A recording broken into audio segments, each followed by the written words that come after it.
100 কোটি 25% কিন্তু। গতকাল রাতেই হয়ে গেল তুফান সিনেমার সাকসেস মিটের জমকালো এক আয়োজন, যেখানে শাকিব খানের আনন্দ উচ্ছ্বাসই বলে দিচ্ছে বাম্পার হিট হয়েছে তুফান। তবে কথা সেটা না, সবার সামনে তুফান সিনেমার প্রযোজকের কাছে 25 কোটি টাকা পারিশ্রমিক চেয়ে বসল শাকিব, আর এটা নিয়ে লেগে গেছে হইচই। তবে এমনি 25 কোটি টাকা চায়নি শাকিব, এর মধ্যেও রয়েছে বিরাট এক কাহিনী।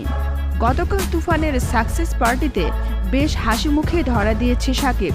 বরাবরের মতোই সবার মধ্যমণি ছিল শাকিব খান, আর আরেক নায়ক আরিফিন শুভ তো শাকিব খানের পা ছুঁয়ে সালাম করেই বসলো।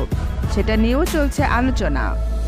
তবে তার চাইতে বেশি আলোচনা সমালোচনা হচ্ছে শাকিব খানের এত উচ্চ পারিশ্রমিক চাওয়া নিয়ে। আসলে শাকিব খান সিনেমার কোনো পারিশ্রমিক নেওয়ার কথা বলেনি।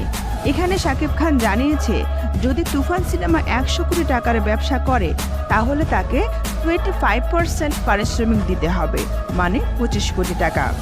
যদিও এই টাকা শাকিব খানের প্রাপ্য, তুফান সিনেমাটি শাকিব খান যেন একাই টেনে নিয়ে গেছে। বাপরে বাপ, সে কি ভয়ঙ্কর অভিনয়!